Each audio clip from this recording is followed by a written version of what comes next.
Ang salita sa screen ng kanyang laptop ay tila may sariling lame. Isang lame na gumapang mula sa dulo ng kanyang daliri, umaya sa kanyang braso, at humigpit sa kanyang dibdib.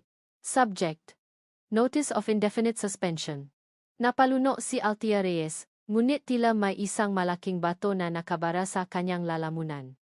Muli niyang binasa ang email, umaasang nakamali lang siya ng basa, na baka panaginip lang ang lahat.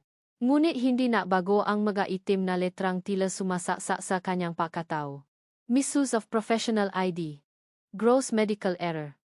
Investigation pending. Gumuho ang mundong binuo niya sa loob ng 5 taon dito sa Dubai. Ang bawat pagod, bawat puyat, bawat sakripisyo para lang mapatunayan ang sarili. Lahat ay naglaho na parang bula. Isang pagkakamaling hindi niya ginawa ang sumira sa lahat. Naramdaman niya ang pangingini ng kanyang kamay. Dahan-dahan niyang isinara ang laptop. Takot na baka mabasa ito sa higpit ng kanyang hawak. Paano? Sino ang gumawa nito sa kanya? Ngunit isang mas malaking tanong ang umalingaw sa kanyang isipan, isang tanong na nakpatigil sa kanyang pahinga. Paano na ang maanak ko? Ang pag-isip pa lang sa 3 malilit na anghel na mahimbing na natutulo sa kabilang silid ay sapat na para pigain ang kanyang puso. Si Lucas, Leo, at Liana, ang kanyang 3 dahilan, ang kanyang lakas, ang kanyang mundo. Bumagsak ang kanyang mga balikat. Ang yelo sa kanyang dibdib ay biglang naging apoy ng desperasyon. Wala na siyang trabaho. Wala ng visa. Wala ng kinabukasan dito. Isa lang ang ibig sabihin nito. Kailangan nilang umuwi. Ang ugong ng eroplano ay tila isang malungkot na oyayi, ngunit para kay Thea, ito ang tunog ng isang malaking kabiguan. Nakatanaw siya sa bintana, pinagmamasdan ang ulap na parang malalambot na bula na natatago sa lupang kanyang tinalikuran. Sa kanyang tabi, ang kanyang kayamanan ay mahimbing na natutulog. Si Lucas, ang panganay kahit ilang minuto lang ang pagitan, ay nakayakap sa kanyang maliit na robot. Si Leo, ang pinakamalambing, ay nakasandal sa balikat ni Lucas. At si Liana, ang kanyang kaysa isang prinsesa, ay payapang natutulo sa kanyang kandungan. Ang maliliit nitong daliri ay nakakapit sa kanyang damit. Napangiti si Thea ng mapait. Sila ang naging bunga ng isang desisyong ginawa niya, 5 taon na ang nakalipas, isang desisyong puno ng pag-asa, ang huling subok niyang buuin ang sarili matapos wasakin ang unang pag-ibig. Isang dona na hindi niya kilala, isang prosesong siyentipiko, at isang milagrong nagbigay sa kanya ng 3 biyaya. Hinaplos niya ang buhok ni Liana. Sila ang lahat ng mayroon siya. At hindi niya hahayaang makita ng nga ito ang kanyang pagkatalo. Para sa inyo, mga anak, bulong niya sa hangin. Kakayanin ni Mama. Pangako. Ang St. Augustine's Academy ay mas malaki at mas marangya kaysa sa inaasahan ni Thea. Ang matataas na pader na gawa sa bato at ang malawak na hardin ay tila sumisigang ang karangalan at tradisyon. Isang lugar na perpekto para sa kanyang mga anak. Isang lugar na marahil ay hindi niya kayang bayaran. Ngunit kailangan niyang subukan. Good morning, ma'am. Do you have an appointment with the headmaster? Tanong ng sekretarya na nasa likod ng isang malaking mesa na gawa sa mahogany. Tumango si Thea. Pinipilit na maging kalmado ang kanyang boses. Yes. I'm Althea Reyes. I'm here to inquire about admission for my children. Okay, ma'am. He's expecting you. You may go in. Huminga siya ng malalim, pinahid ang namamasang palat sa kanyang pantalon, at dahan-dahang itinula ang mabigat na pintong kahoy. Inihanda niya ang kanyang sarili. Ang sasabihin niya ay paulit-ulit na niyang inensayo sa kanyang isipan. Kailangan niyang maging kahanga-hanga. Kailangan niyang maging kapanipaniwala. Ang opisina ay maluwag at amoy mamahaling libro. Nakasabit sa pader ang diploma at parangal. Sa gitna ng silid, may isang malaking mesa. At sa likod nito, isang lalaki ang nakatalikod. Nakatayo at nakatanaw sa bintana. Good morning, sir, simula ni Thea. Ang kanyang boses ay bahagyang nanginginig. My name is Althea Reyes. I would like to. Huminto siya sa pagsasalita ng dahan-dahang humarap ang lalaki. Ang mundo ni Thea ay biglang tumigil sa paikot. Ang pamilya na hugis ng panga. Ang ngamatang iyon mengematang minsan nang naging buong kalawakan niya. Ang ngamatang hindi niya malilimutan kahit lumipas pa ang 100 taon. Ang lahat ng inensayo niyang salita ay biglang naglaho. Ang hangin ay naubos sa kanyang ngabaga. Ang kirot ng nakaraan, ang sakit na akala niya ay matagal na niyang ibinaon, ay biglang sumabog sa loob ng kanyang dibdib na parang isang bulkan. Hindi. Hindi Mari. Sa lahat ng lugar sa buong Pilipinas. Sa lahat ng tao. Bakit siya? Nakatayo sa kanyang harapan, suot ang isang mamahaling suit na napapatingkat sa autoridad nito, ay ang lalaking sumira sa kanyang puso at naturo sa kanya na huwa ng magtiwala pang muli. Ang headmaster. Ang kanyang unang pag-ibig. Si Liam Sandoval. Nakita niya ang pagbabago sa mukha nito mula sa isang profesional na ngiti, patungo sa pagkabigla, at sa isang emosyong hindi niya mabasa. Tila nakakita rin ito nga isang multo mula sa nakaraan.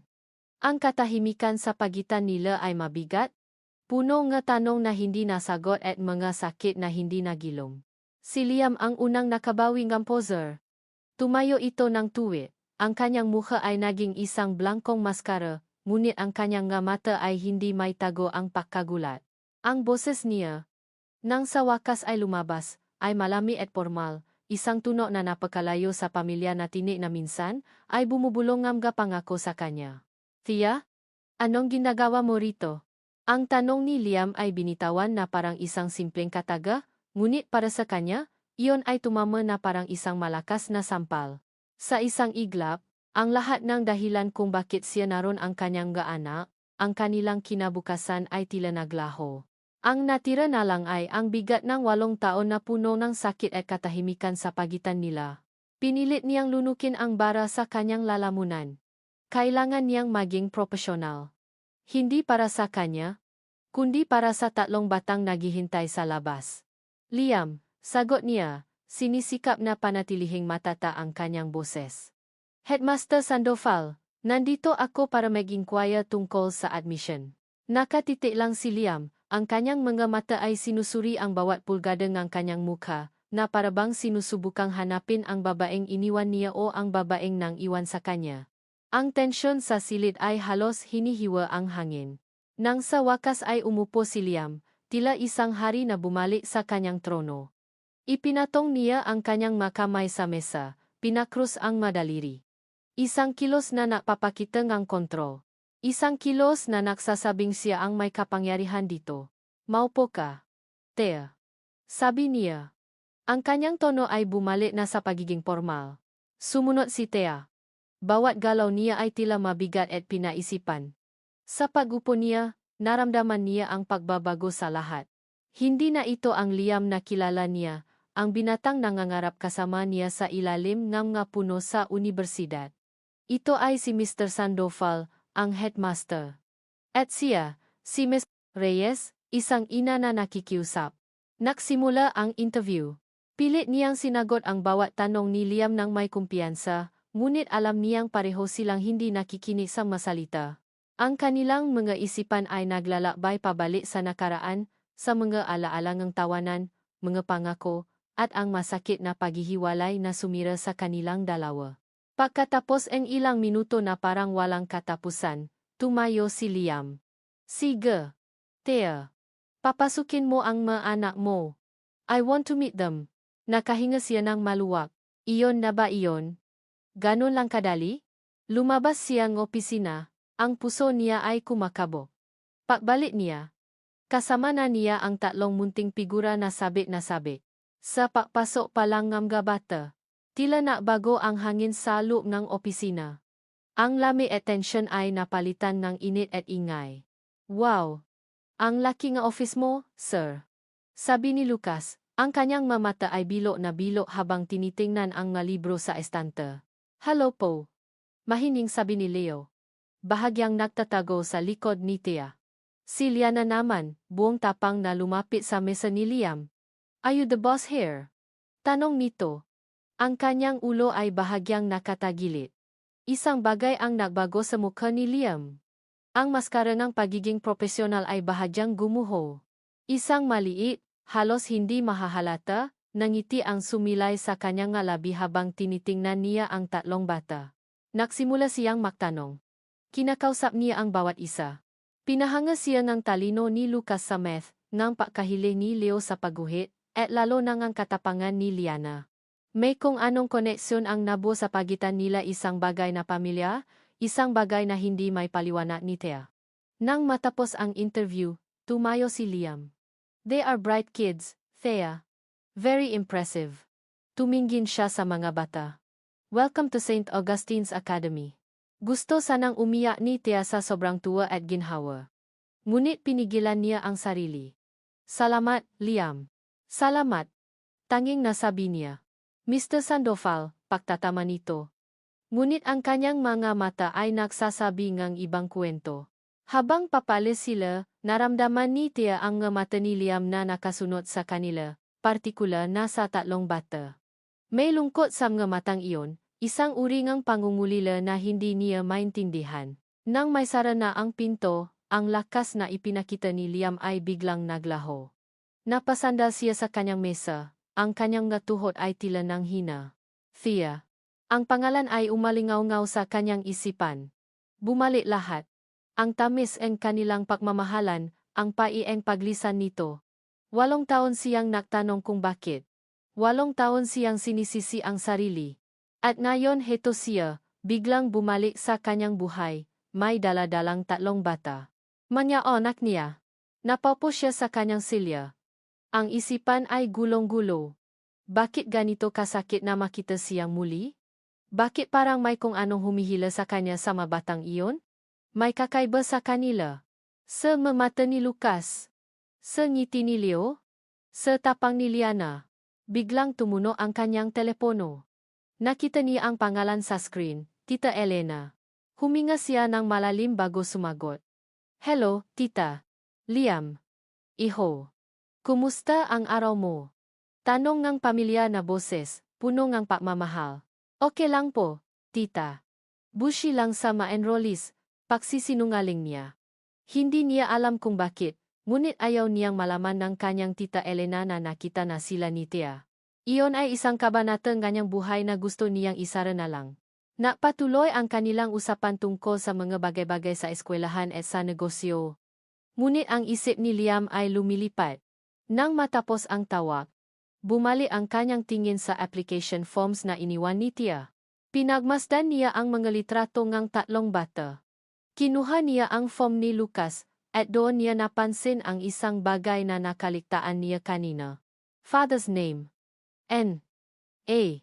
Walang pangalan ng ama. Napatingin siyang muli sa litrato ni Lucas. Ang paraan ng pagkakangiti nito, ang hugis ng kanyang nga mata. Bigla siyang may naalala. Dali-dali niyang binuksan ang drawer ng kanyang mesa at kinuha ang isang lumang album. Sa huling pahina, may isang litrato niya noong siya ay 6 na taong gulang. Itinabi niya ang litrato sa application form. Ang kanyang puso ay biglang tumigil sa pagtibok.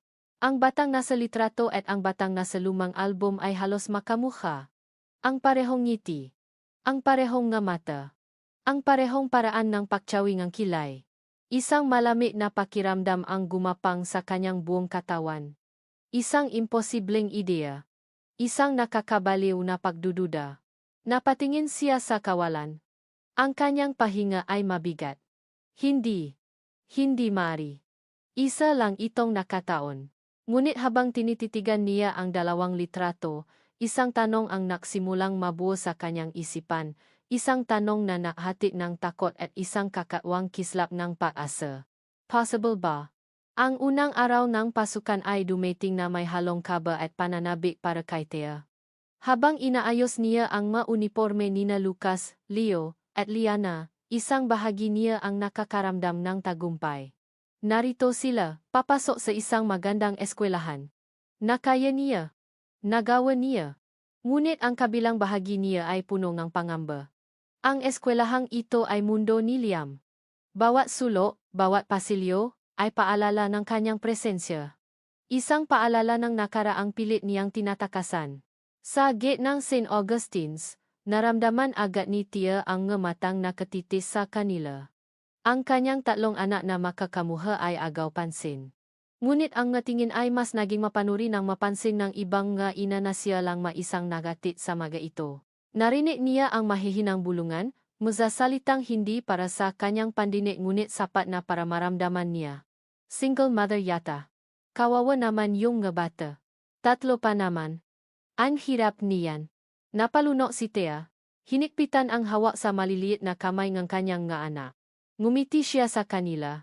Isang ngiting hindi umabot sa kanyang nga mata. Sige na, mga anak. Maging mabait kayo. Okay? Susunduin kayo ni Mama mamaya. Hinalikan niya sila isa-isa bago sila pumasok. Ang puso niya ay bahagyang kumirot habang pinagmamasdan niya silang maglakad palayo. Hindi pa man natatapos ang araw, isang tawa ang natanggap niya mula sa eskwelahan. Miss Reyes, this is the guidance counselor. Pwede po ba kayong pumunta dito? There was a small incident involving your son, Lucas. Ang puso ni Thea ay tila nahulo sa kanyang tiyan. Dali-dali siyang pumunta sa St. Augustine's. Ang isip niya ay puno ng pinakamasasamang posibleng sitwasyon. Naabutan niya si Lucas sa guidance office. Ang labi nito ay may mali na galos at ang mata ay namumukto. Sa tabi nito, may isa pang batang lalaki na umiyak. At nakatayo sa gitna ng silid, ang kanyang presensya ay nagpapabigat sa hangin, ay si Liam. Mr. Sandoval. Bati niya. Ang kanyang boses ay formal. Tia, sagot nito. Ang nga mata ay nakatuon sa kanya, nakapikunan lang ang nga bata. But we need to sort this out. Ipinaliwanag ng guidance counselor ang nangyari. Tinukso daw ang kabilang bata si Lucas. Wala kang papa. Ang sigaw nito. Hindi nakapatimpi si Lucas at itinulak niya ang bata. Parang dinuro ang puso ni Tia. Tumingin siya kay Lucas, na ngayon ay nakayuko, hiyang-hiya. Lumuhod siya sa harap nito. Anak, okay ka lang ba? Tumango lang si Lucas, ayaw siyang tingnan. Tumingin si Thea sa kabilang bata, na ngayon ay nasa tabi ng kanyang ina isa sa mga babaeng nakita niyang nagbubulungan kaninang umaga. Ang babae ay nakatingin sa kanya ng may pagmamataas. Dito na pumasok si Liam. Hindi niya kinausap si Thea o ang kabilang ina. Lumuhod din siya, para maging kapantay ng mga bata. Una niyang kinausap ang batang nanukso. Alam mo ba?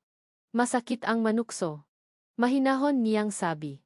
We don't do that here at St. Augustine's. We are kind to our friends.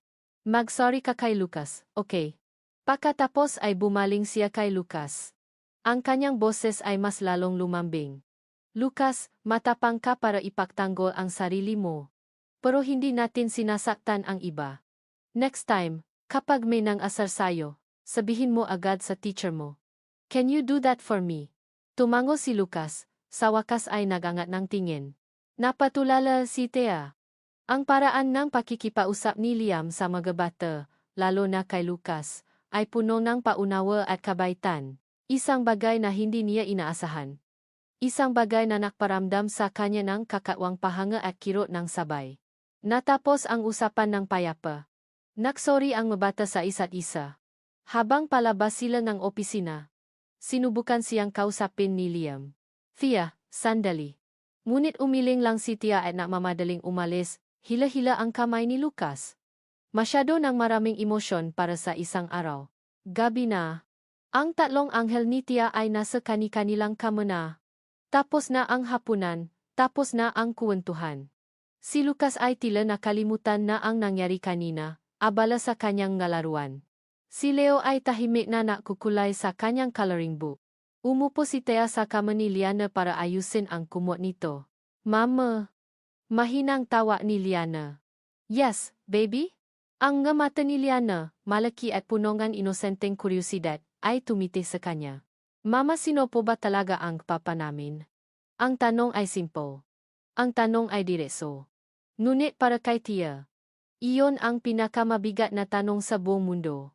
Isang tanong na matagal na niyang kinatatakutan. Natigilan siya. Walang salitang lumabas sa kanyang bibig.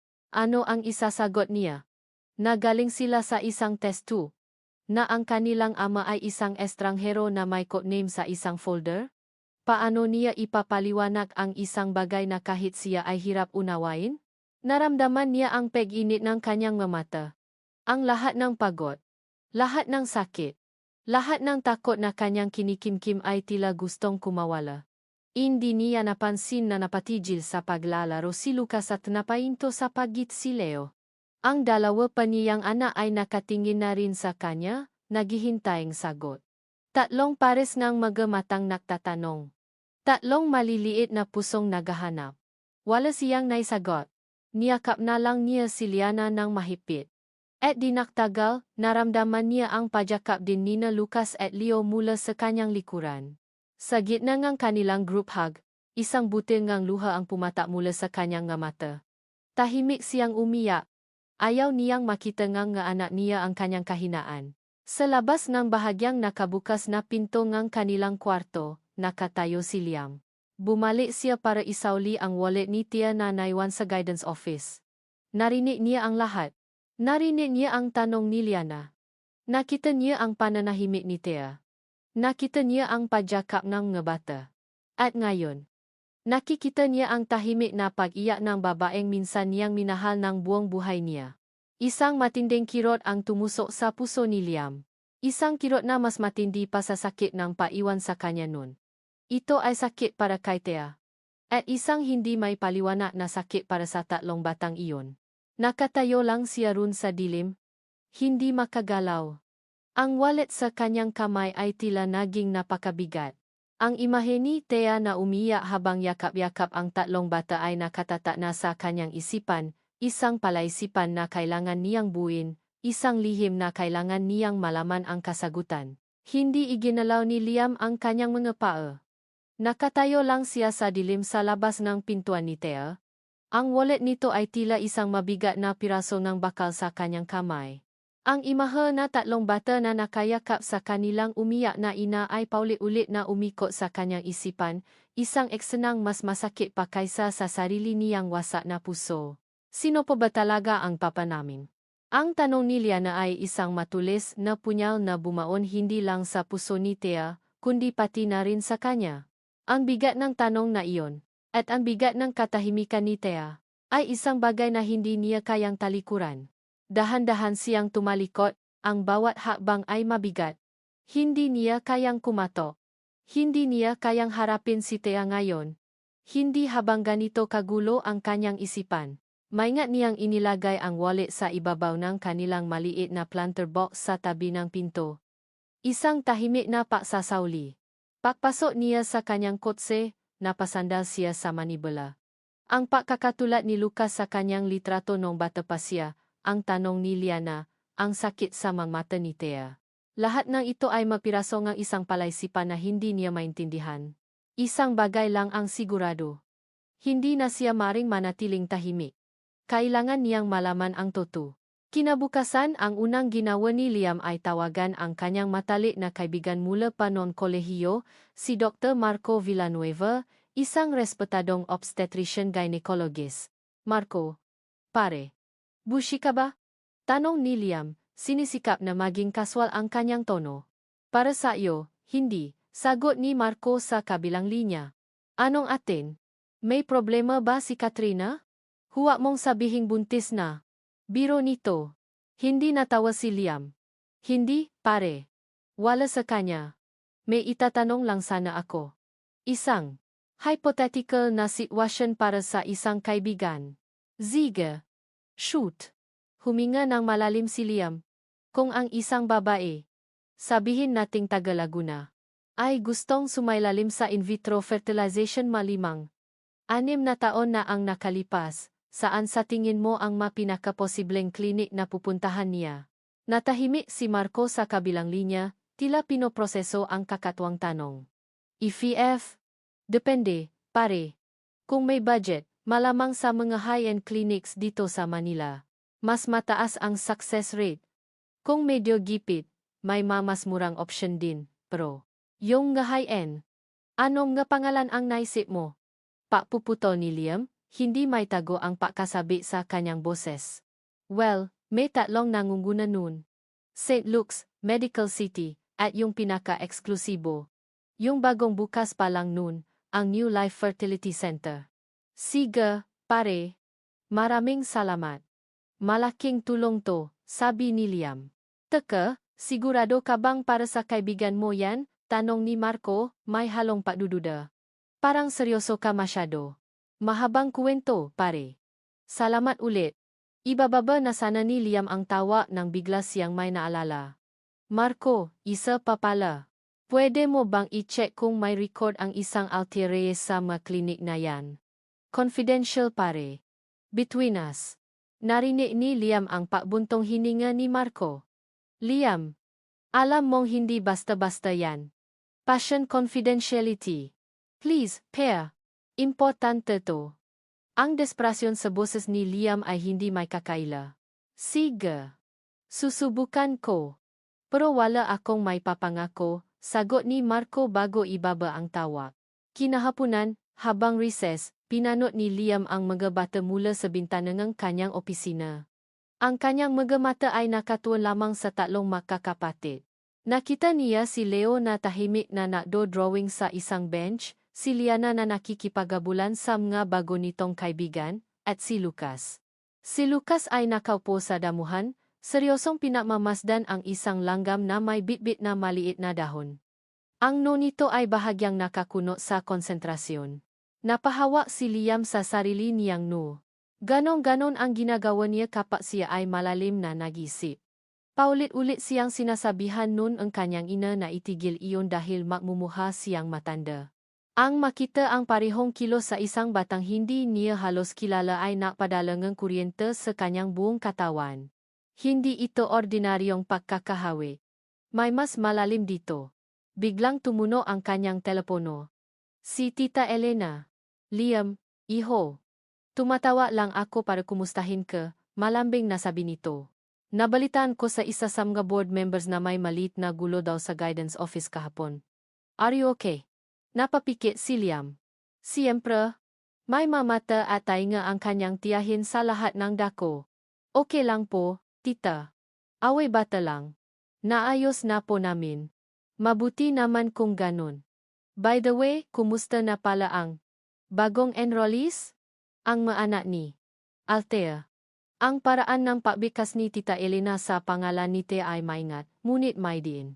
They're adjusting well, tita, sagot ni Liam, pilit na pinapanatiling neutral ang kanyang boses. That's good to hear, sabi ni Tita Elena. Alam mo, iho, naalala lang ako sa iyo. Ang pagbabalik niya. Baka guluhin lang nito ang buhay mo. Lalo na nandiyan na si Katrina. Kaya ko po to, tita. Don't worry about me. Sige, iho. Basta tandaan mo, lahat ng ginagawa ko. Para sa'yo. Nang matapos ang tawa, naramdaman ni Liam ang isang kakaibang lami. Ang huling sinabi ng kanyang tiyahin ay tila isang matamis na pangako. Ngunit para sa kanya, ito ay tunong ang isang babala. Biglang na-vibrate ang kanyang cellphone. Isang text message mula kay Marco. Walang laman ang text kundi isang pangalan ang klinik. New Life Fertility Center. Confirmed. May record siya dun 5 years ago. Napatingin si Liam sa screen, ang puso niya ay kumakabok ng mabilis. Ito na. Isang malaking piraso ng palaisipan. Agad niyang tinawagan si Marco. Marco, salamat. Walang anuman. Sagot nito. Pero, Liam, may isang kakawang bagay. Ang New Life. Di ba't isa yan sa mga kumpanyang may malaking investment ang pamilya niyo? Ang Sandoval Corporation ang isa sa mga major shareholders niyan. Ang nasalita ni Marco ay tumama kay Liam na parang isang malakas na kidlat. Napahigpit ang hawak niya sa telepono. Ang lahat ng hangin ay tila naubos sa kanyang baga. Ang klinik kung saan nakapagawa si Tia ay pag-aari ng pamilya niya. Isang malamig na pakiramdam ang gumapang sa kanyang likuran, isang pakiramdam ng takot at hindi kapanipaniwalang pagdududa. Tumingin siya sa labas ng bintana, sa kanyang noy nakakunot na pamangkin hindi, sa batang kamuhang-kamuha niya. Impossible, bulong niya sa sarili, ang kanyang boses ay nanginginig, hindi. Hindi maari. Ilang araw na ang lumipas mula nang maganap ang insidente sa guidance office, ngunit ang tanong ni Liana ay patuloy na umukilkil sa isipan ni Thea. Gabi-gabi, kapag natutulo na ang kanyang nga anak, napapatiti siya sa kanilang nga payapang mukha. At ang bigat ng kanyang lihim ay lalong bumibigat. Sino po ba talaga ang papa namin? Hindi na niya kayang takasan ang tanong na iyon. Hindi na niya kayang sabihin na basta. Ang kanyang nga anak ay lumalaki na. Karapatan nilang malaman, kahit gaano pa kasakit o kakomplikado ang katotohanan. Isang gabi, pagkatapos niyang siguraduhing mahimbing na ang tulog ngang tatlo, umupo siya sa harap ng kanyang lumang laptop. Huminga siya ng malalim, ang kanyang madaliri ay nangingini habang nagtatype siya sa search bar. New Life Fertility Center. Ito ang lugar kung saan nabuo ang kanyang nga pangarap. Ang lugar na nagbigay sa kanya ng tatlong pinakamahalagang tao sa buhay niya. Ngayon, kailangan niyang bumalik dito, kahit sa paraang virtual lang, para hanapin ang kasagutan. Alam niyang imposible niyang malaman ang pangalan ng donor. Ang kasunduan ay puno ng mga provision tungkol sa anonymity at confidentiality. Ngunit umasa siyang may makikita siyang kahit anong impormasyon, isang deskripsyon, isang medical history, kahit ano na may bibigay niya sa kanyang nga anak kapag handa na sila. Nag-login siya sa lumang portal ng pasyente, nagbabaka sakaling aktibo pa ito. Sa kanyang pagkagulat, gumana ang kanyang lumang username at password. Bumungat sa kanya ang isang simpleng dashboard na may pangalan niya. Patient Althea S. Reyes. Nakaramdam siya ng bahagyang kaba. Nag-navigate siya papunta sa documents section. May ilang mga PDF files dun. Resibo, resultang laboratorio, at isang file na may pamagat na prosedo, summary, and consent form, PDF. Iyon na siguro iyon. Kinakabahan niyang i-click ang file. Habang naglolod ito, napahawa siya sa kanyang dibdib. Para siyang bumabalik sa nakaraan, sa panahon na puno siya ng paasa at takot. Nang bumukas ang dokumento, mabilis niyang inisken ang mga pamilya na medical terms. Ngunit hindi iyon ang hinahanap niya. Nag-scroll siya pababa, hanggang sa marating niya ang huling pahina. Ang pahina nga pirma at mga pangalan ng mga taong sangkot sa proseso. Nakita niya ang pangalan ng doktor, ang pangalan ng embryologist, at ang kanyang sariling pirma. Ngunit may isa pang seksyon sa ibaba. Board of Directors. Key Personnel. Binasa niya ang mapangalan. Maapelyidong hindi pamilyas sa kanya. Cruz, Garcia, de los Santos. At pagkatapos isang pangalan ang tila tumalon mula sa screen at sinampal siya ng malakas. Elena Sandoval. Napaurong si Tia mula sa laptop, tila napaso. Nalaki ang kanyang mata. Hindi. Nakakamali lang siguro siyang basa. Muli niyang tiningnan ang screen. Nilakihan pa ang font size. Pero naroon pa rin. Malinaw at hindi may kakaila. Elena Sandoval, Member, Board of Directors. Si Tita Elena. Ang tiyahin ni Liam. Ang babaeng palaging nakangiti sa kanya noon pero may kakaibang lami sa mga mata. Ang babaeng alam niyang hindi siya gusto para kay Liam. Isang malami na tako ang biglang gumapang sa kanyang buong pagkatao. Paano? Bakit? Sa dinami-daming nga fertility clinic sa buong Maynila, bakit doon siya napunta? Sinubukan niyang alalahanin. Isang kaibigan mula sa ospital ang nagrekomenda sa kanya noon. Sinabi nitong bago ang klinik pero magagaling daw ang nga doktor. Hindi niya naisip na usisain pa. Masyado siyang gidesperado nung. Ngayon, ang lahat ay tila isang malaking bitak. Nangingini ang kanyang mga kamay habang kinukuha niya ang kanyang cellphone. Kailangan niyang malaman. Kailangan niyang makasiguro. Hinanap niya ang contact number ng New Life Fertility Center. Good morning. New Life Fertility Center. How may I help you? Sagot ng isang masiglang boses. Good morning, simula ni Thea, pinipilit na kalmahin ang sarili. I'm a former patient. Althea Reyes. I just need to confirm some details from my file for medical reasons. It's for my children's pediatrician. Of course, ma'am. What do you need? Kailangan ko lang malaman ang eksaktong petsa kung kailan na process ang donor sample na ginamit para sa akin. It's very important. Narinig niya ang pag-type sa kabilang linya. One moment, ma'am. Okay, I have it here. The sample was processed and stored on the 24th of October. 5 years ago. The 24th of October. Ang petsa ay tila isang kidlat na tumama sa kanyang utak. Ang hangin ay biglang nawala sa kanyang magabaga. The 24th of October. Naalala niya ang petsang iyon. Ayan ang birthday ni Liam.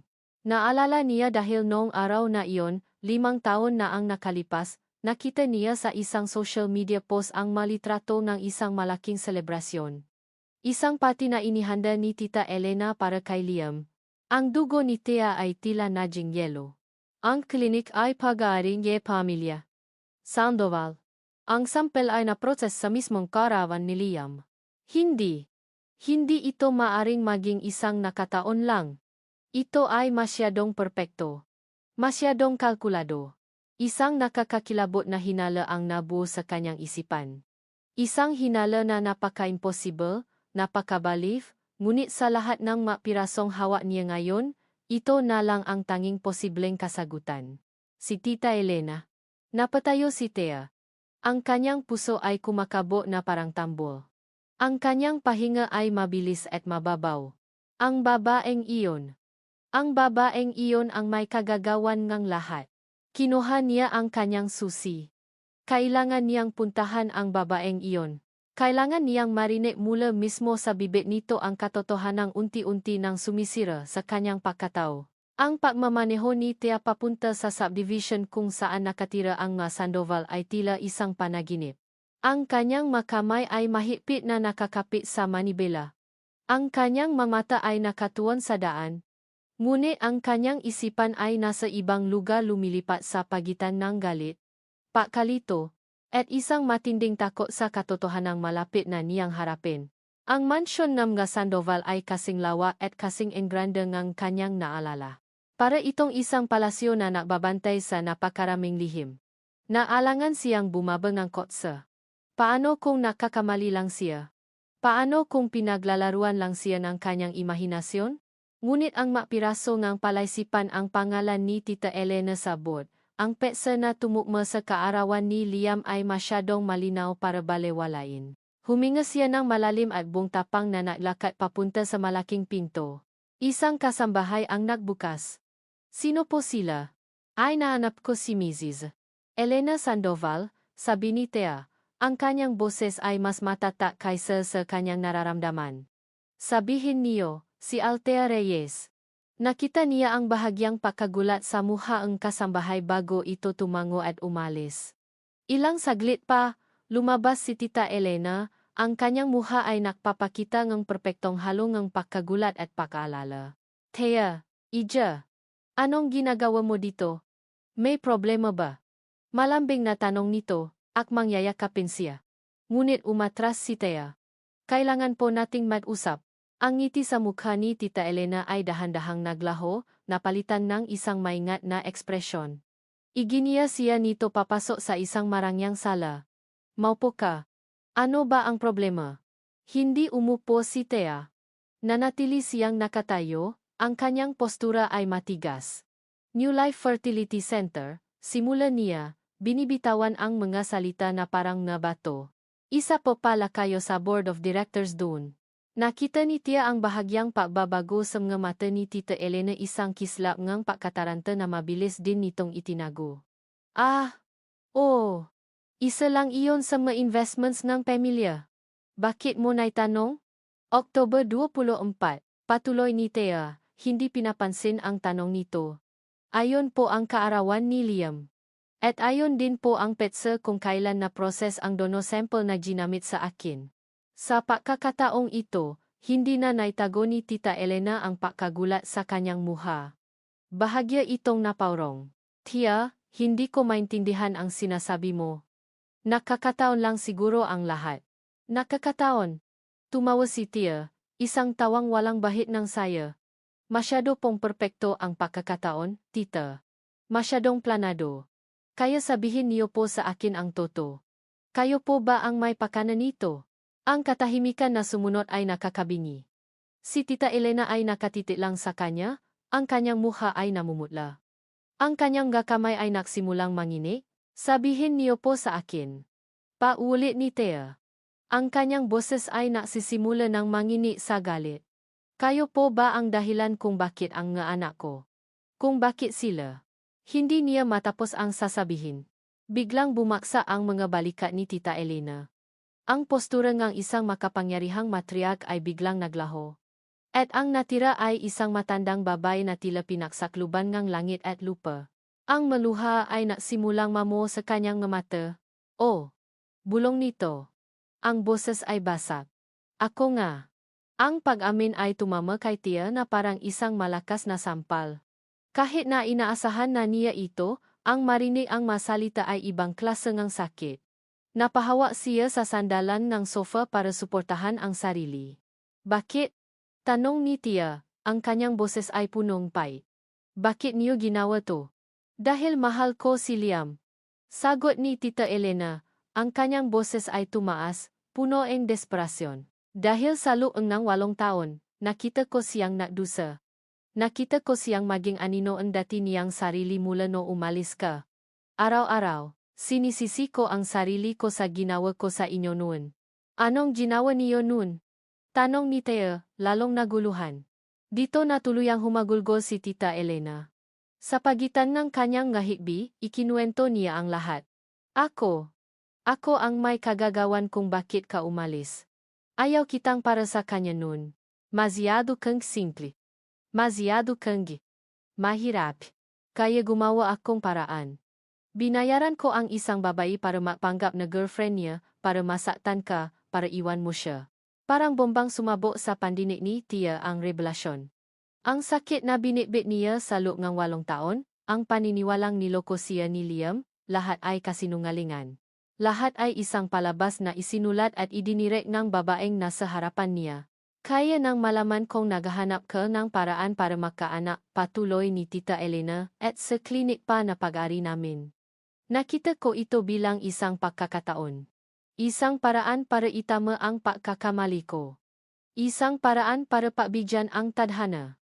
Naniniwala akong ang mga bata ang magiging tulay para makabalikan kayo. Napatakip si Tia sa kanyang bibig, nangingini sa galit at hindi makapaniwala. Ang buhay ko. Ang nga anak ko. Ginawa niyong laro?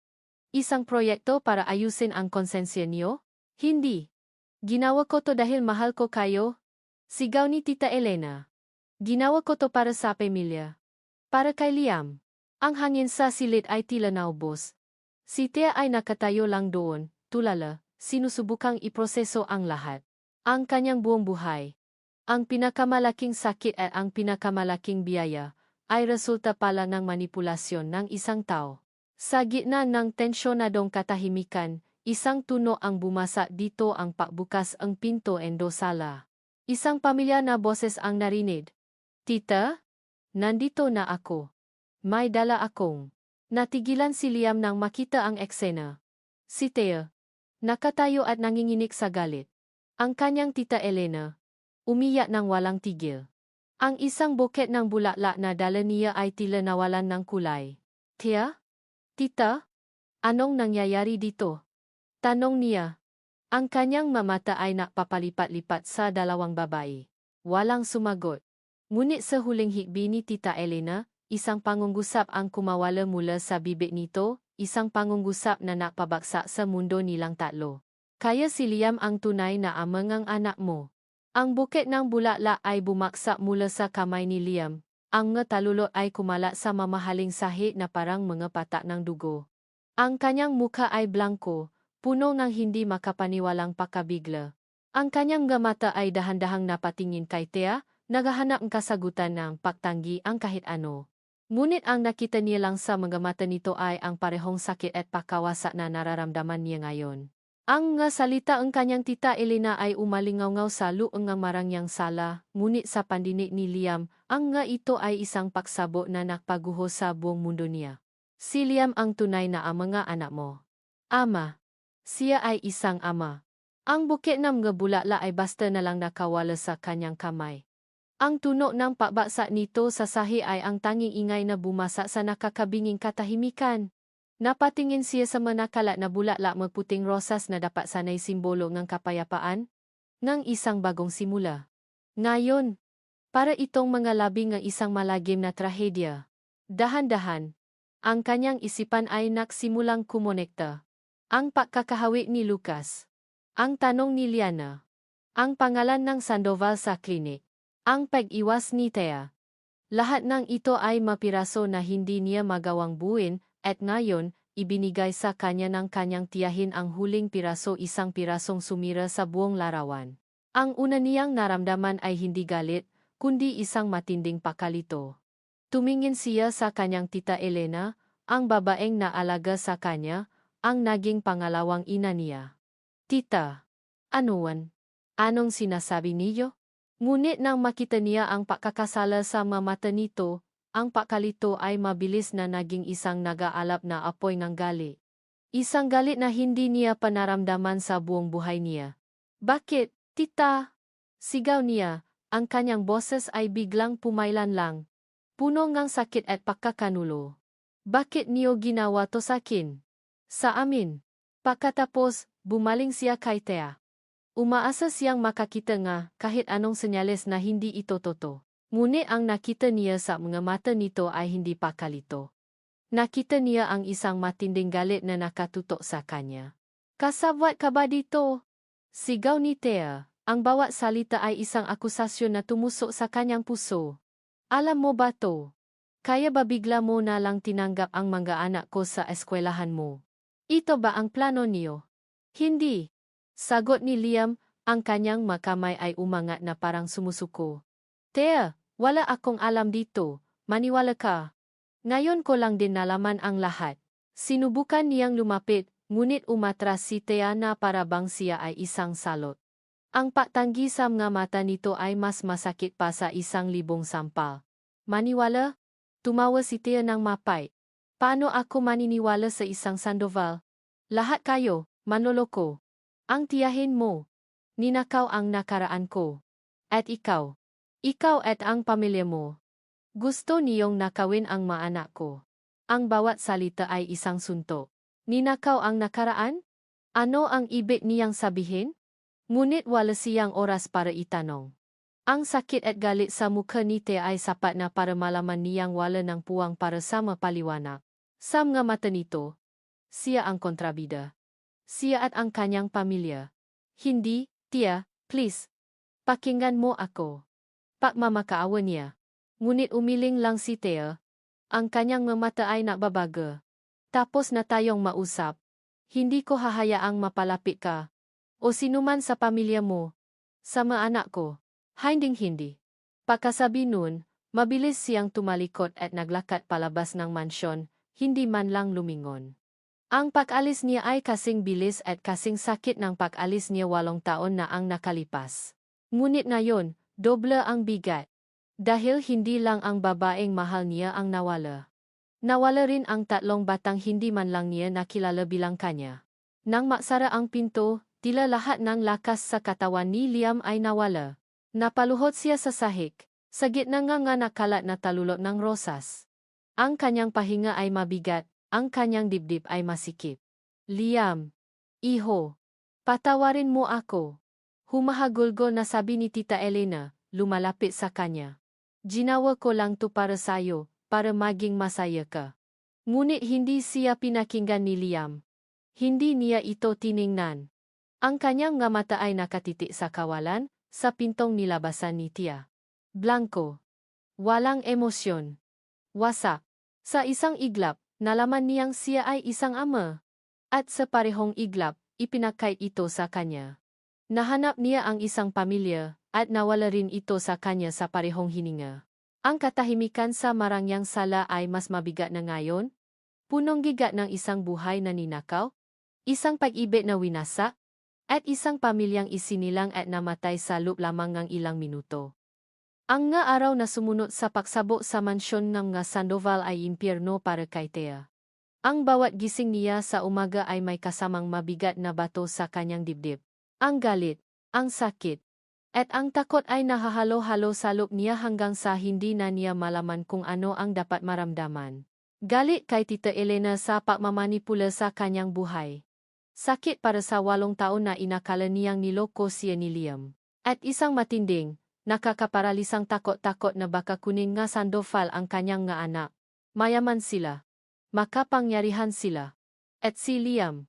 Si Liam ang ama. Anong laban niya?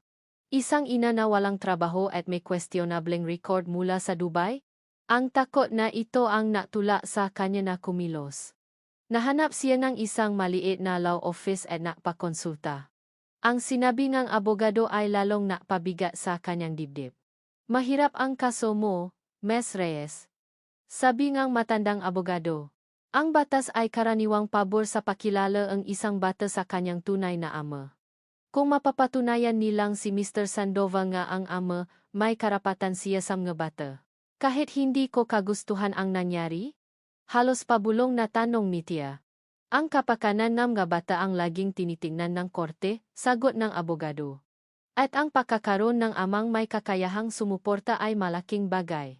Lumabas si Tia sa opisina na tila lalong gumuho ang mundo. Wala siyang laban. Sa kabila ng lahat, kailangan niyang maging matatak. Araw-araw, hinahatid niya ang kanyang anak sa eskwelahan na may pekeng ngiti sa labi. Iniwasan niya si Liam sa abot ng kanyang makakaya. Kung nakikita niya itong papalapit sa hallway, mabilis siyang lumiliko. Kung tinatawagan nito ang kanyang cellphone, hindi niya sinasagot. Natayo siya ang isang pader sa pagitan nila, isang pader na gawa sa takot at galit. Isang hapon, habang hinihintay niya ang mga bata sa labas ng classroom, isang eleganteng babae ang lumapit sa kanya. Nakasuot ito en mamahaling damit. Ang buho ay perpektong nakaayos, at ang nga alahas ay kumikinang. "Excuse me," sabi ngang babae. Ang boses ay matamis ngunit may himig ngang pagmamataas. "You must be Althea Reyes." Ang ina nga triplets. Tumango lang si Thea, nagtataka. Inilahat ng babae ang kanyang kamay.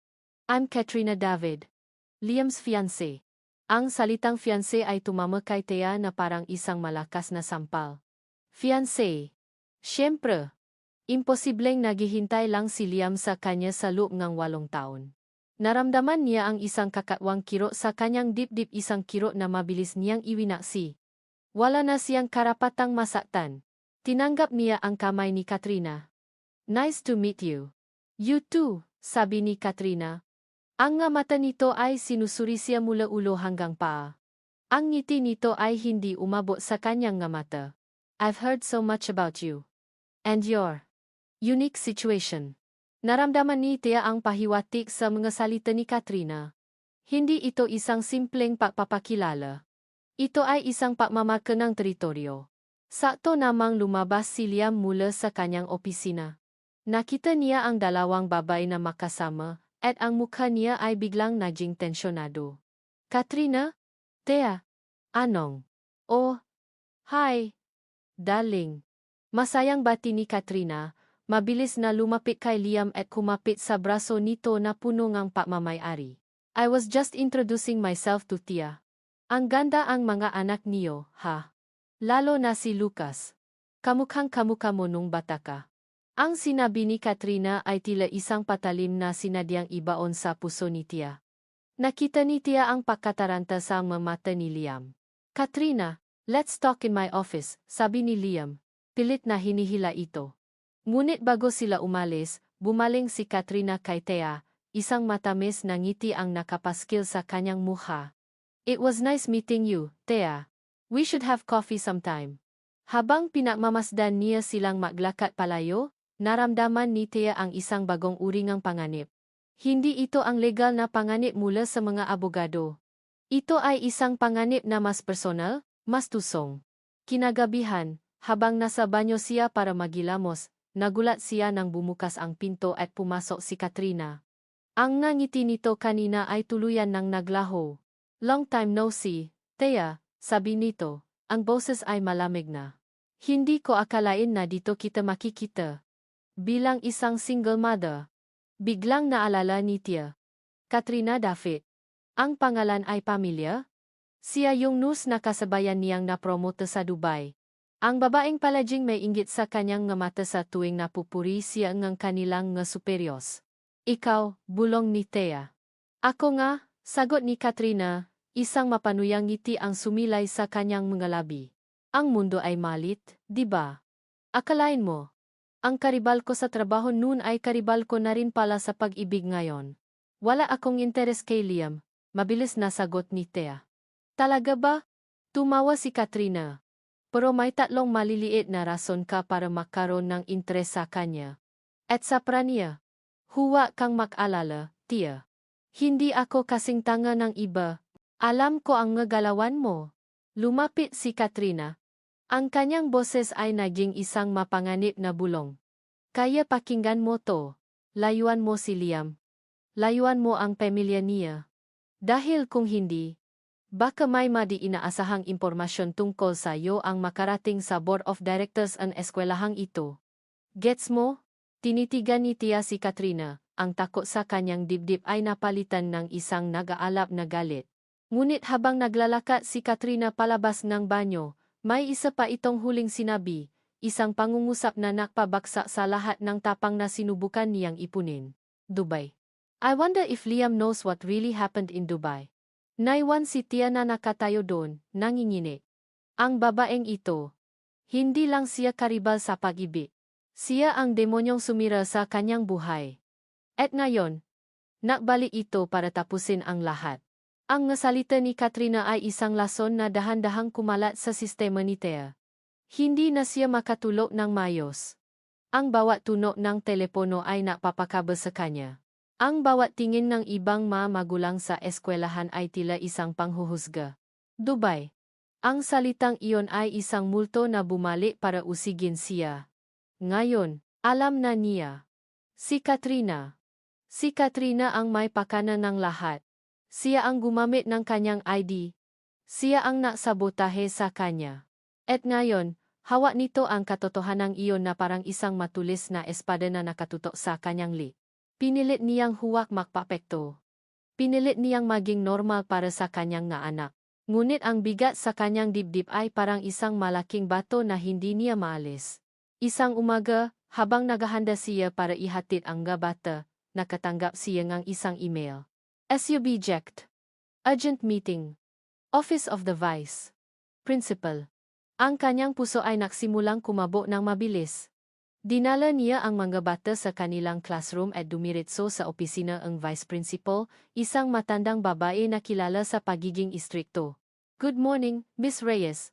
Please, have a seat, sabi ni Mrs. De Leon. Ang kanyang mukha ay seryoso. Umupo si Tia. Ang kanyang magkamay ay makapatong sa kanyang kandungan para itago ang pangingini. Miss Reyes, simula ng Vice Principal. Ang St. Augustine's Academy ay may napakataas na pamantayan. Hindi lamang para sa aming mga estudyante, kundi pati na rin para sa mga pamilyang bahagi ng aming komunidad. Integrity and good moral character are paramount. Hindi maintindihan ni Tia kung saan papunta ang usapan. Nakatanggap kami ng isang concerning report. Patuloy ni Mrs. De Leon, umiwas ng tingin. Isang anonymous email. Inabot nito ang isang nakaprint na papel. Kinuha ito ni Tia. Ang kanyang mamata ay mabilis na tumakbo sa masalita. Altia Reyes. Nurse from Dubai. Indefinite suspension. Gross medical error. Ang hangin ay nawala sa kanyang mga baga. Ito na. Ang kinatatakutan niya. Ginawa na ni Katrina ang banta nito. Maari mo bang ipaliwanag ito? Miss Reyes? Tanong ng Vice Principal. Ang kanyang boses ay malamig. Hindi mo ito idineklara sa inyong application form. This is a serious omission. Hindi po totoo ang nga paratang na yan, mahinang sagot ni Tia. Ang kanyang boses ay nangingini. Biktima po ako. May gumamit ng aking identity. Iniimbestigahan pa po ang kaso. Ngunit nakita niya sa mata ni Mrs. De Leon ang pagdududa. Para sa isang institusyong tulad ng St. Augustine's, ang akusasyon pa lang ay sapat na para maging mansa. We will have to look into this, Miss Reyes, sabi ni Mrs. De Leon sa isang pinal na tono. For now, we expect your full cooperation. Lumabas si Tia sa opisina na parang isang zombie. Ang kanyang nga pa ay mabigat. Ang kanyang isipan ay blanko. Ang kahihiyan ay tila isang makapal na kumot na bumalo sa kanya. Habang naglalakad siya sa hallway, nakasalubong niya si Katrina, na tila nakataon lang na nandun. Oh, Tia, anong nangyari? You look pale, sabi nito, ang kanyang mukha ay puno ng peking pag-alala. Tinitigan lang siya ni Tia, ang kanyang nga mata ay punong galit na hindi niya may labas. Narinig ko ang nangyari, bulong ni Katrina, lumalapit sa kanya. Nakakalungkot, di ba? Ang tsismis, ang bilis kumalat. Paano kung malaman pa nila ang ibang detalye? Paano kung isipin nilang hindi ka isang stable na ina para sa iyong mga anak? Ang bawat salita ay isang patalim. Para rin ito sa mga anak mo, Tia, patuloy ni Katrina. Ang kanyang boses ay puno ng sinungalingan. Ayaw mo naman sigurong makita silang masaktan o mabuli dahil sa mga isyong nga nanay nila, di ba? Maybe it's better kung alis na lang kayo.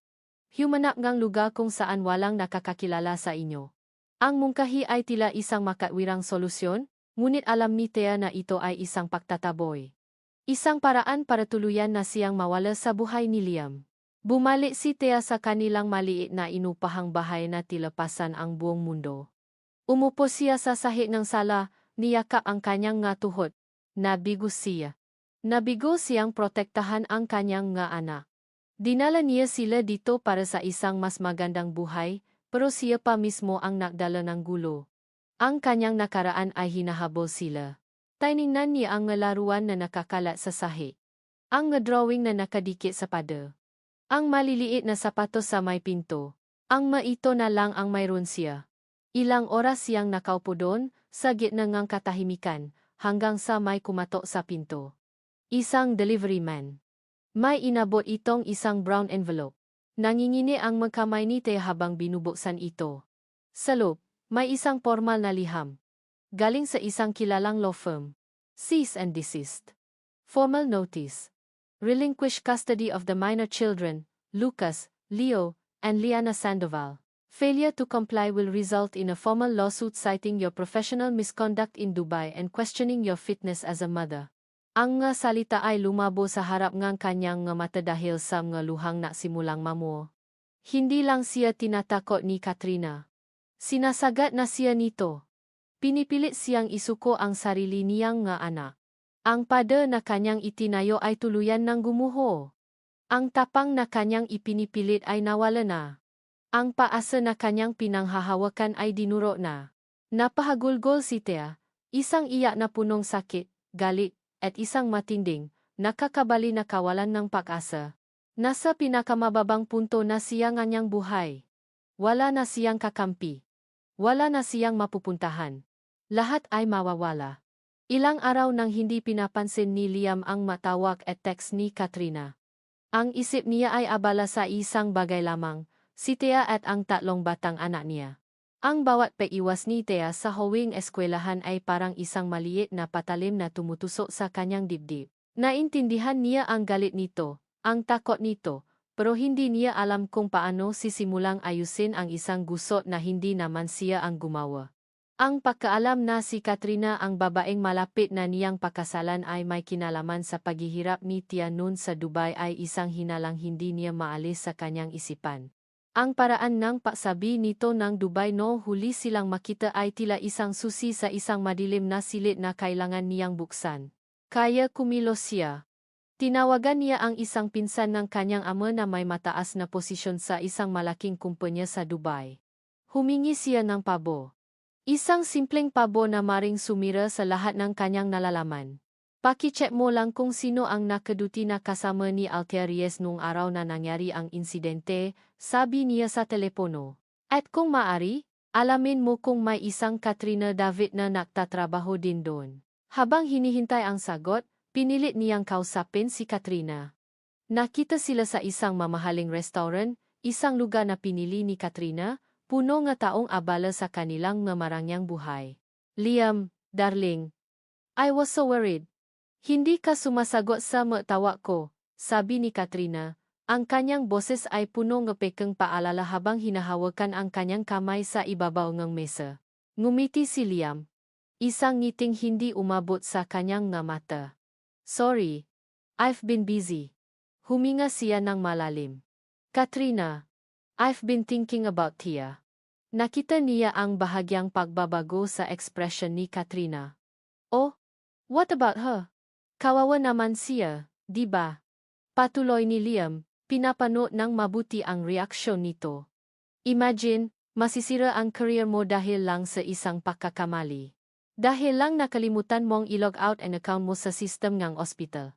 Ang simple, pero ang laking perwisyo. Biglang tumawa si Katrina. Isang tawang pilit. Well, that's what happens when you're careless. Sa trabaho natin, bawal ang pabaya. Ngumiti si Liam. You're right. Pero ang nakapatataka, hindi ba? Ang sabi sa report, ang gamot na naibigay ay para sa isang pasyenteng may heart condition. Ang pasyente ni Thea nun ay para sa isang simpleng appendectomy lang. Paano niya mapagkakamalan yun? Maliban na lang kung sinadya talaga ngang kung sino mang gumamit ng account niya na piliin ang pinakamalalang posibleng error para siguraduhing masisira talaga siya. Ang mukha ni Katrina ay biglang namutla. Ang ngiti sa kanyang malabi ay naglaho. Liam, ano bang pinupunto mo? Sa sandaling iyon, nag-vibrate ang telepono ni Liam. Isang email mula sa kanyang kamag-anak sa Dubai. Binuksan niya ito sa ilalim ng mesa. Ang laman ng email ay isang staff schedule. At naroon ang pangalan. Althea Reyes, Nurse on Duty, Surgical Ward. Katrina David, Nurse on Duty, Cardiac Ward. Cardiac Ward. Ang ward kung saan nanggaling ang maling gamot. Itinaas ni Liam ang kanyang tingin mula sa telepono at tinitigan si Katrina. Ang lahat ng pagdududa ay nawala. Ang hinala ay naging isang malami, matigas na katotohanan. Ang galing mo, Katrina, sabi niya, ang kanyang boses ay kalmado ngunit puno ang yelo. Ang galing mong makunwari. Hindi na nakapagsalita si Katrina. Ang pagkataranta ay malinaw na sa kanyang mata. Tumayo si Liam. Kinuha niya ang engagement ring mula sa kanyang bulsa ang singsing na ibinigay sa kanya ni Tita Elena para ibigay kay Katrina at dahan-dahan itong inilapa sa mesa. Tapos na tayo, Katrina, sabi niya, ang bawat salita ay may bigat. At sisiguraduhin kong pagbabayaran mo ang lahat ng ginawa mo kay Thea at sa mga anak ko. Tumaliko siya at umalis. Iniwan si Katrina na nakatulala sa gitnang restoran. Ang kinangang singsing ay tila nangungutya sa kanya. Hindi umuwi si Liam. Dumiretso siya sa bahay ng kanyang Tita Elena. Naabutan niya itong naalala, kasama si Katrina na umiyak at nagsusumbong. Liam, anong kabastusan to? Sigaw ni Tita Elena. Bakit mo ginawa to kay Katrina? Humarap si Liam sa kanilang dalawa, ang kanyang mukha ay seryoso at desidido. Tita, tama na. Tapos na ang mga kasinungalingan. Ipinakita niya ang email sa kanyang telepono. Ang babaeng ito, sabi niya, itinuturo si Katrina, ang sumira sa karya ni Thea sa Dubai. At kayo, tita, ang sumira sa buhay namin 8 taon na ang nakalipas. Tumingin siya sa kanyang tiyahin, hindi na may galit, kundi may isang malungkot na patanggap. Mahal kita, tita. Pero hindi ko nahahayaang kontrolin niyo ang buhay ko. Ang pamilya ko. Pagkatapos ay bumaling siya kay Katrina. At ikaw? Umalis ka na. Bago pa kita ipahabol sa pulis. Nang makaalis na si Katrina, naiwan silang dalawa ng kanyang tiyahin sa katahimikan. Mula ngayon, tita, sabi ni Liam, ako na ang magdedesisyon. At ang pinipili ko ay ang maanak ko. Ang pinipili ko ay si Thea. Hindi na niya hinintay ang sagot nito. Mabilis siyang umalis, dala ang isang folder na naglalaman ng mga ebidensyang nakuha niya. Nagmaneho siya papunta sa maliit na bahay ni Thea. Ang kanyang puso ay kumakabo sa kaba at determinasyon.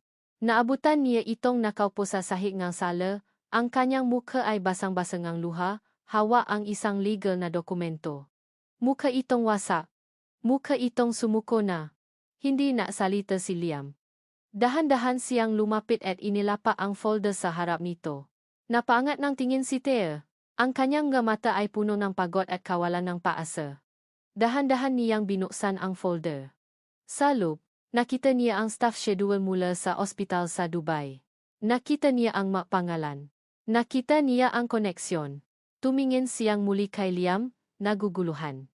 Tinitigan siya ni Liam sa mata, ang kanyang sariling mga mata ay puno ng sakit. Pagsisisi. At isang matibay na pangako. Lalaban tayo, Tia, sabi niya. Ang kanyang boses ay mahinahon ngunit punong lakas. Makasama. Nakatiti si Thea sa mga papel sa kanyang harapan, pagkatapos ay sa mga mata ni Liam. Ang nga salitang lalaban tayo, Thea. Magkasama, ay umalingaw-ngaw sa kanyang tainga, isang himig ngang pag-asa sa gitna ng kanyang pinakamadilim na sandali. Sa loob ngang maraming araw, ang tanging nararamdaman niya ay takot. Takot na mag-isa niyang haharapin ang lahat. Ngunit ngayon, narito si Liam. Hindi ang Liam na inakala niyang nanloko sa kanya. Hindi ang Liam na bahagi ngang isang pamilyang mapanlinlang. Narito ang Liam na handang manindigan para sa kanya. Para sa kanila. Dahan-dahan, isang bagay sa loob niya ang nagsimulang magbago. Ang matigas na pader na itinayo niya sa paligid ng kanyang puso ay nagsimulang magkaroon ng mabita. Bakit? Halos pabulong niyang tanong. Bakit mo ginagawa to? Tumingin si Liam sa kanya, ang kanyang nga mata ay puno nga isang emosyong matagal na niyang hindi nakikita isang dalisay na pagsisisi. Dahil may utang ako sayo, Thea, utang na 8 taon, hindi ko alam ang ginawa ni tita. Hindi ko alam na nasaktan kita ng ganun. At higit sa lahat, ginagawa ko to para sa kanila. Ang tingin ni Liam ay napunta sa kwarto kung saan natutulo ang kanyang nga anak. Para kina Lucas, Leo, at Liana. Nga anak ko. Nga anak natin. Ang pag-amin na iyon, ang simpleng pag-ako sa responsibilidad, ay ang bagay na tuluyang bumasa sa pader ni Thea. Tumango siya. Hindi dahil sa awa, kundi dahil sa unang pagkakataon sa LUMA napakatagal na panahon, pinili niyang magtiwala. Ang sumunod na araw ay tila isang ipo-ipo. Ginamit ni Liam ang kanyang connection at resources. Kumuha sila ng isang magaling na abogado, hindi para labanan ang nga Sandoval, kundi para labanan ang kasinungalingan ni Katrina. Magkasama silang nagtrabaho.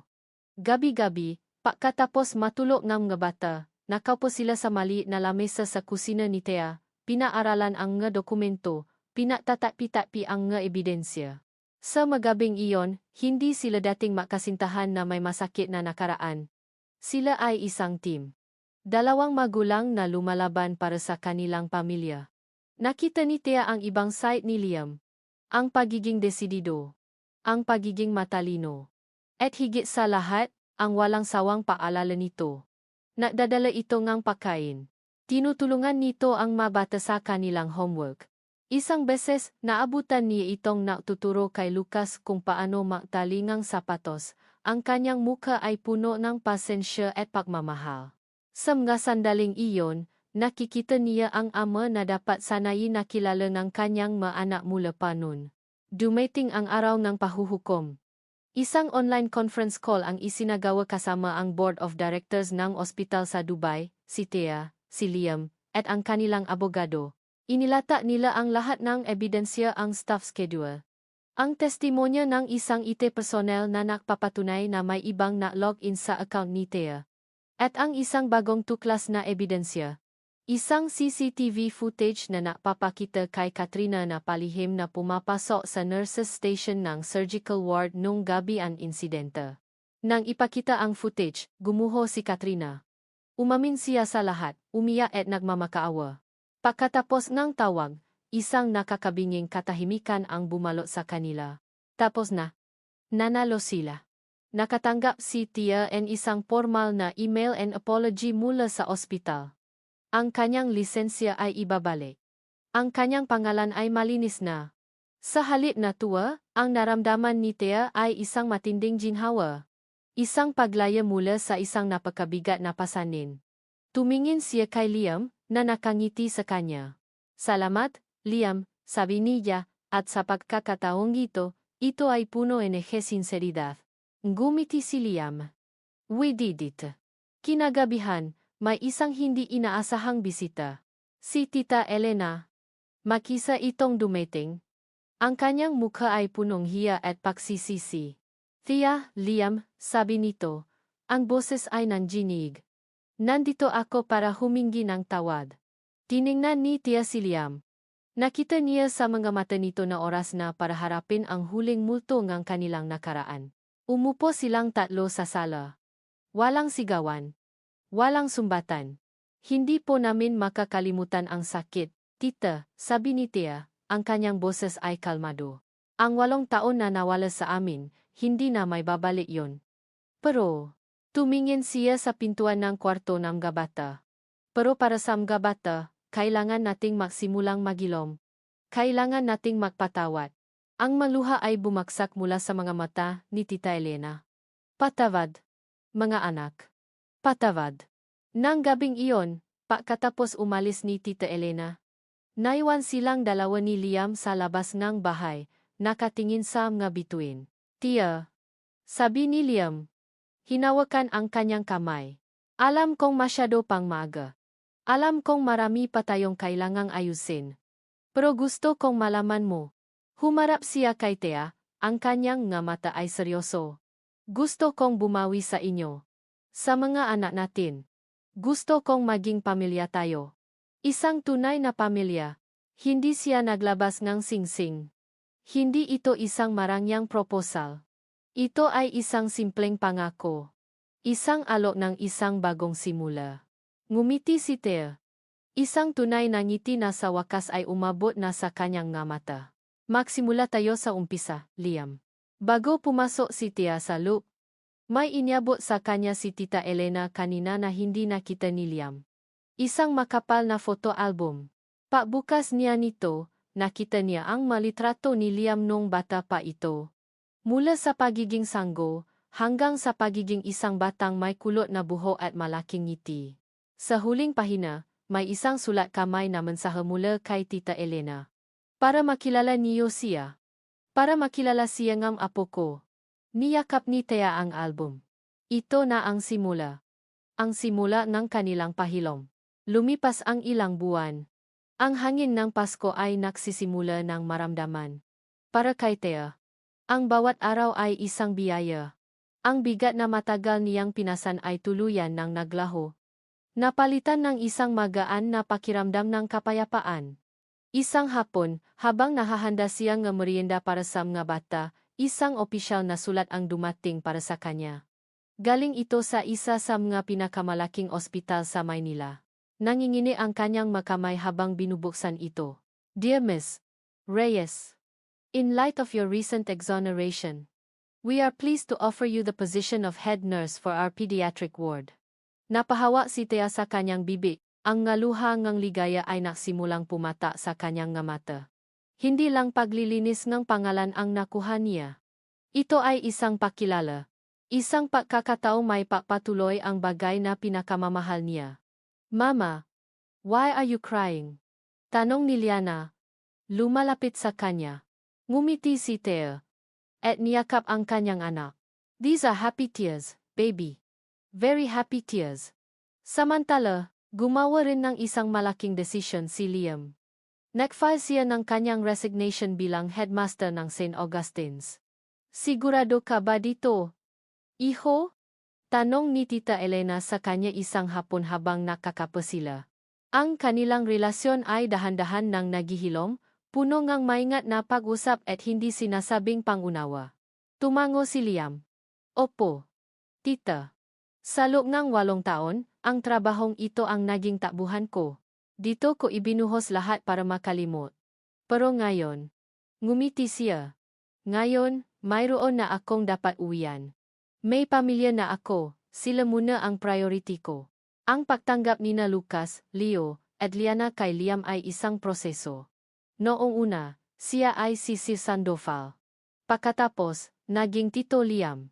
Hanggang isang gabi, habang tinutulungan ni Liam si Lucas sa isang mahirap na puzzle, bigla na lang sinabi ng bata, Papa, can you help me with this piece? Natigilan si Liam. Tumingin siya kay Lucas. Pagkatapos ay kay Tia na nakatayo sa may pintuan. Ang ngiti sa mukha ni Tia ay nagsasabing Sa gabing iyon, hindi lang isang puzzle ang nabuo. Isang hapon, umupo sina Tia at Liam kasama ang 3 bata sa sala. Inilabas nila ang photo album na bigay ni Tita Elena. Ito si Papa noong baby pa siya, sabi ni Tia. Itinuturo ang isang kupas na litrato. Ang liit mo pala, Papa. Tawang sabi ni Leo. Dahan-dahan, sa pamamagitan ng nga kwento at mga litrato. Ipinaliwanag nila ang kanilang kakaibang pamilya.